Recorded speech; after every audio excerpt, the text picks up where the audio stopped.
ಆತ್ಮೀಯ ಸ್ನೇಹಿತರೆ, ಇಂದಿನ ತರಗತಿಯಲ್ಲಿ ಭಾರತಕ್ಕೆ ಯುರೋಪಿಯನ್ನರ ಆಗಮನ ಈ ವಿಷಯದ ಕುರಿತು ಅಧ್ಯಯನವನ್ನು ಮಾಡ್ತಾ ಹೋಗೋಣ. ಸ್ನೇಹಿತರೆ, ಈ ವಿಡಿಯೋ ನಿಮಗೆ ಇಷ್ಟವಾದರೆ ಲೈಕ್ ಮಾಡಿ, ಶೇರ್ ಮಾಡಿ, ಬೆಲ್ ಬಟನ್ ಒತ್ತಿ ಹಾಗೂ ಸಬ್ಸ್ಕ್ರೈಬ್ ಮಾಡಿ. ಭಾರತಕ್ಕೆ ಯುರೋಪಿಯನ್ನರ ಆಗಮನದ ಮುಖ್ಯ ಉದ್ದೇಶವೇ ಭಾರತದಲ್ಲಿ ದೊರೆಯುತ್ತಿದ್ದಂಥ ಅತ್ಯುತ್ತಮ ಗುಣಮಟ್ಟದ ಸಾಂಬಾರು ಪದಾರ್ಥಗಳು. ಅದರಲ್ಲಿ ಮೆಣಸು, ಜೀರಿಗೆ, ದಾಲ್ಚಿನ್ನಿ, ಏಲಕ್ಕಿ, ಶುಂಠಿ ಈ ಸಾಂಬಾರು ಪದಾರ್ಥಗಳು ಯುರೋಪ್ ದೇಶದಲ್ಲಿ ಅತ್ಯಂತ ಹೆಚ್ಚಿನ ಬೇಡಿಕೆ ಇತ್ತು. ಆದ್ದರಿಂದ ಅರಬ್ ವರ್ತಕರು ಏನು ಮಾಡ್ತಾ ಇದ್ರು, ಭಾರತದಲ್ಲಿ ಸಾಂಬಾರು ಪದಾರ್ಥಗಳನ್ನು ಖರೀದಿಸಿ ಅವುಗಳನ್ನು ಯುರೋಪ್ನಲ್ಲಿ ಮಾರಾಟವನ್ನು ಮಾಡ್ತಾ ಇದ್ರು. ಆತ್ಮೀಯ ಸ್ನೇಹಿತರೆ, ಕಾಳು ಮೆಣಸನ್ನು ಸಾಂಬಾರು ಪದಾರ್ಥಗಳ ರಾಜ ಅಂತ ಕರೀತಾರೆ, ಜೊತೆಗೆ ಯವನ ಪ್ರಿಯ ಎಂದು ಸಹ ಕರೀತಾರೆ. ಅರಬ್ ವರ್ತಕರು ಪೂರ್ವ ರೋಮನ್ ಸಾಮ್ರಾಜ್ಯದ ರಾಜಧಾನಿಯಾದ ಕಾನ್ಸ್ಟಾಂಟಿನೋಪಲ್ ನಗರಕ್ಕೆ ತಮ್ಮ ಸಾಂಬಾರು ಪದಾರ್ಥಗಳನ್ನು ತಂದು ಅಲ್ಲಿ ಯುರೋಪಿಯನ್ನರಿಗೆ ಮಾರ್ತಾ ಇರ್ತಾರೆ. ಹಾಗಾಗಿ ಯುರೋಪಿಯನ್ನ ವ್ಯಾಪಾರದ ಹೆಬ್ಬಾಗಿಲಿನೆಂದೇ ಪ್ರಸಿದ್ಧವಾಗಿರುತ್ತೆ ಕಾನ್ಸ್ಟಾಂಟಿನೋಪಲ್.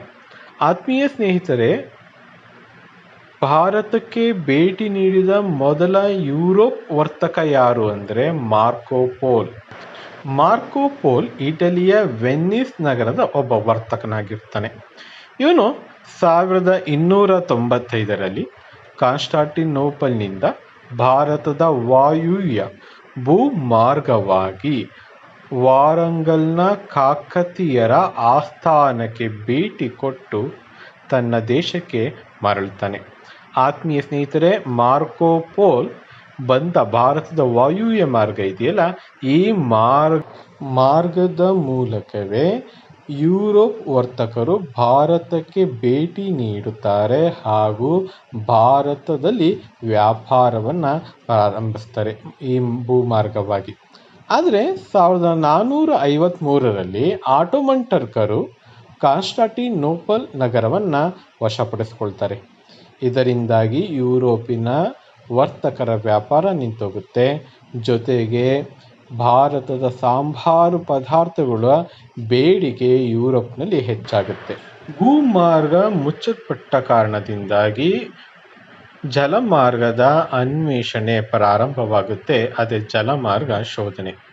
ಮೊದಲಿಗೆ ಪೋರ್ಚುಗಲ್ ರಾಷ್ಟ್ರದ ರಾಜಧಾನಿಯಾದ ಲಿಸ್ಬನ್ ಅಂದರೆ ಬಂದರುಗಳ ನಗರ, ಅಲ್ಲಿನ ರಾಜಕುಮಾರ ಹೆನ್ರಿ ತನ್ನ ದೇಶದ ಯುವಕರಿಗೆ ನೌಕಾಯಾನದ ತರಬೇತಿ ನೀಡುವ ಉದ್ದೇಶದಿಂದ ನೌಕಾಯಾನ ಶಾಲೆಯನ್ನು ತೆರೀತಾನೆ.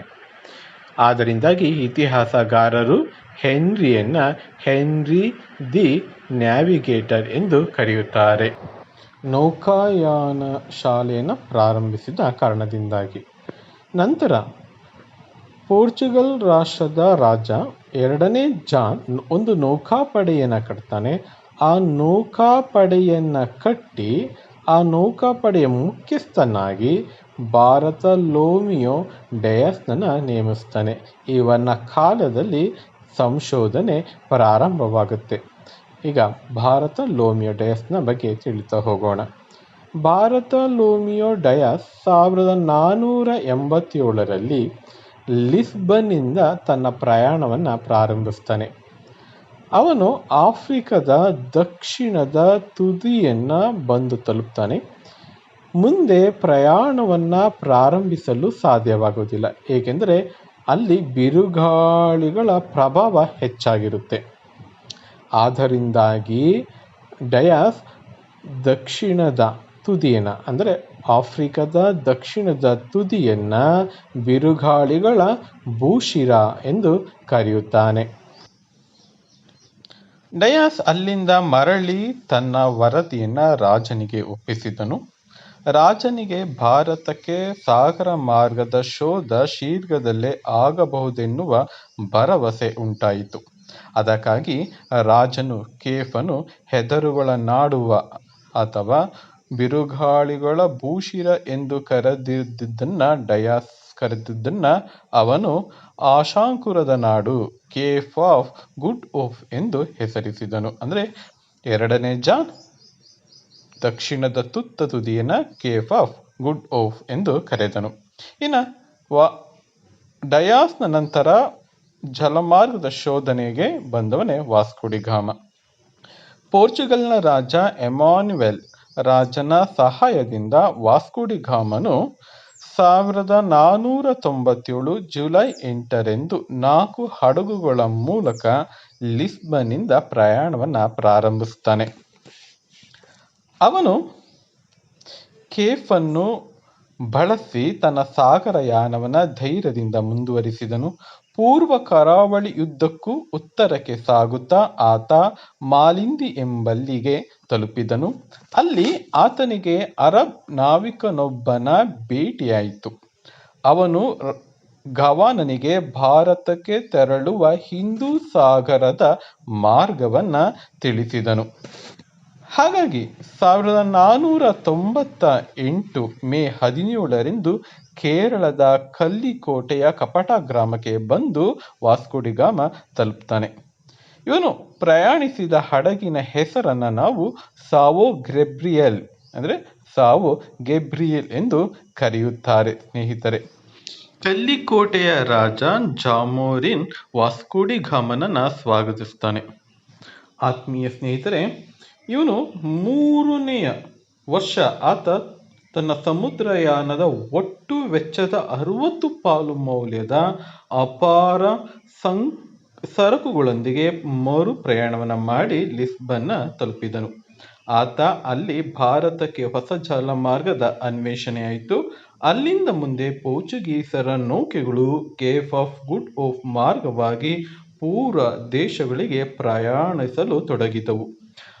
ಆತ್ಮೀಯ ಸ್ನೇಹಿತರೆ, ವಾಸ್ಕೋ ಡಿ ಗಾಮ ಭಾರತಕ್ಕೆ 3 ಬಾರಿ ಭೇಟಿ ನೀಡಿದ. 2ನೇ ಬಾರಿ 1503 ಮತ್ತು 3ನೇ ಬಾರಿ 1524ರಲ್ಲಿ ಇವನು ಭಾರತದ ವೈಸರಾಯಿ ಆಗಿ ನೇಮಕಗೊಳ್ತಾನೆ. ವಾಸ್ಕೋ ಡಿ ಗಾಮನ ನಂತರ ಭಾರತಕ್ಕೆ ಭೇಟಿ ನೀಡಿದವನು ಕ್ಯಾಬ್ರಲ್. ಪೋರ್ಚುಗೀಸರು ಜಲಮಾರ್ಗದ ಮೂಲಕ ಭಾರತಕ್ಕೆ ಬಂದ ಮೊಟ್ಟ ಮೊದಲಿಗರು ಯಾರು ಎಂದರೆ ಅವರೇ ಪೋರ್ಚುಗೀಸರು. ಮತ್ತು ಭಾರತವನ್ನು ತೊರೆದ ಕೊನೆಯ ಯುರೋಪಿಯನ್ ಯಾರು ಅಂದರೆ ಅವನೇ ಪೋರ್ಚುಗೀಸರಾಗಿರ್ತಾರೆ. ಇನ್ನು ಪೋರ್ಚುಗೀಸರ ಗವರ್ನರ್ಗಳು ಅಂದರೆ ವೈಸರಾಯಿಗಳು ಯಾರ್ಯಾರು ಅಂತ ನೋಡೋದಾದರೆ, ಮೊದಲನೆಯದಾಗಿ ಫ್ರಾನ್ಸಿಸ್ ಡಿ ಅಲ್ಮೆಡ. ಇವನು 1505ರಿಂದ 1509ರವರೆಗೂ ಭಾರತದಲ್ಲಿ ಇರ್ತಾನೆ. 1505ರಲ್ಲಿ ಪೋರ್ಚುಗಲ್ ದೊರೆಯು ಫ್ರಾನ್ಸಿಸ್ಕೋ ಡಿ ಅಲ್ಮೆಡ ಎಂಬುವನನ್ನು ಭಾರತದಲ್ಲಿನ ಪೋರ್ಚುಗೀಸ್ ವೈಸರಾಯಿಯಾಗಿ ನೇಮಿಸಿದನು. ಅವನು ಪೋರ್ಚುಗೀಸ್ ನೌಕಾಪಡೆಯನ್ನು ಬಲಪಡಿಸಿದನು. ಶೀಘ್ರದಲ್ಲೇ ಅವನು ತನ್ನನ್ನು ಅತ್ಯಂತ ಆದರದಿಂದ ಸತ್ಕರಿಸಿದ ಸಾಮೂದರಿಯ ಒಂದು ಪಡೆಯನ್ನು ನಾಶ ಮಾಡ್ತಾನೆ. ಹಾಗೆ ಕೊಚ್ಚಿಯ ರಾಜನನ್ನು ತನ್ನ ಕೈಗೊಂಬೆಯಾಗಿ ಮಾಡಿಕೊಂಡನು.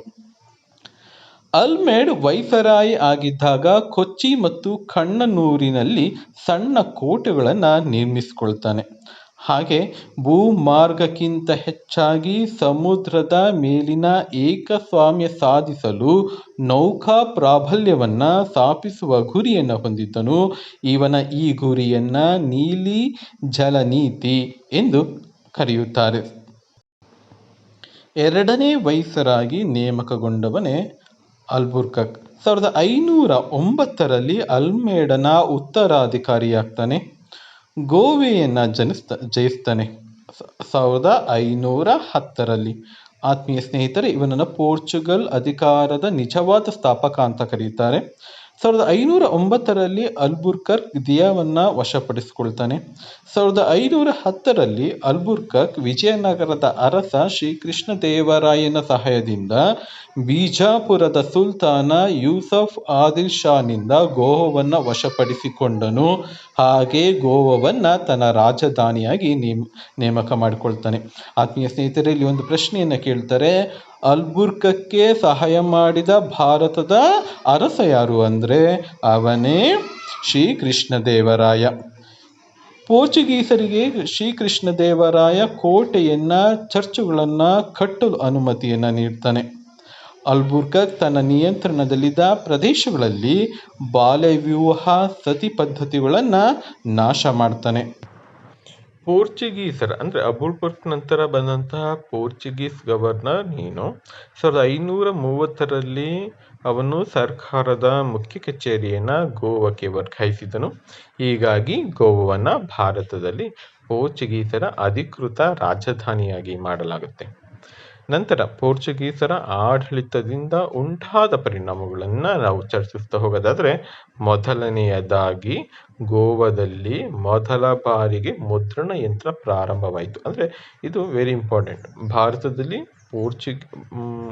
ಭಾರತದಲ್ಲಿ ಮುದ್ರಣ ಯಂತ್ರವನ್ನು ಯಾರು ಪರಿಚಯಿಸಿದರು ಅಂತ ನಿಮಗೆ ಪ್ರಶ್ನೆಯನ್ನು ಕೇಳೋದಾದರೆ, ಅದಕ್ಕೆ ಕಾರಣ ಯಾರು ಅನ್ನೋದಾದರೆ ಅವರೇ ಪೋರ್ಚುಗೀಸರು.